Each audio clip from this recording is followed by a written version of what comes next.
สบายดีตกแลงมาแล้วครับพากันไปขี่เรือไปไล่หมอกเนาะไปกลางหมอกแล้วเหมือนว่าไปไล่หมอกไปกลางหมอกอยู่บอกไกลๆเฮาเนาะบอกหาบอกหยังไปสันติบ่ไปไกลเดี๋ยวพามเฮานี่หลังจากนั้นก็แม่นค่ำมื้อตื่นตาเด้ประมาณมอง7:00นนะก็ไล่นี่มันสิบ่เห็นปานใดเด้อพี่น้องเด้อกลางหมอก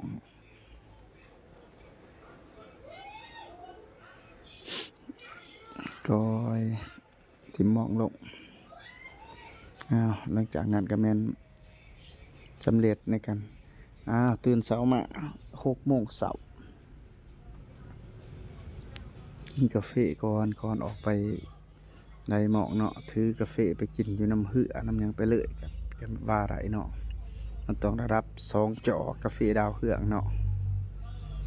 นี่เบิ่งจอกก็งามขนาดจอกอยู่สันเขื่อนเฮาเนาะเบิ่งวิวเฮือนเฮาเนาะบ่อนพักอาศัยเฮานี่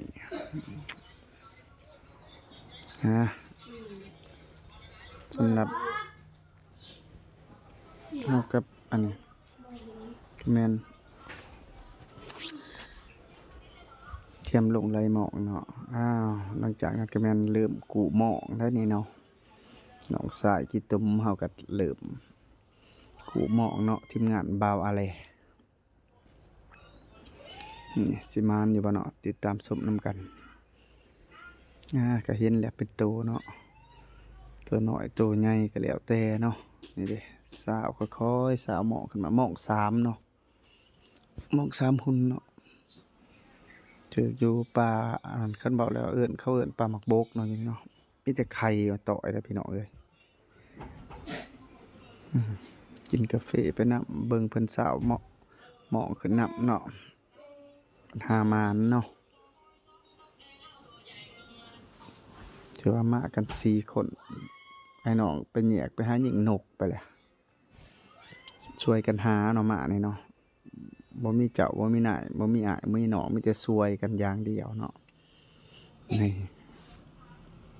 คอยเท้าขึ้นว่าสิมานหรือบ่เนาะหมอง3หมองป่ามักโปก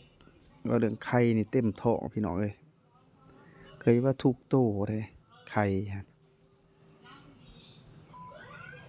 นี่กินกาแฟไปซาวหม้อไป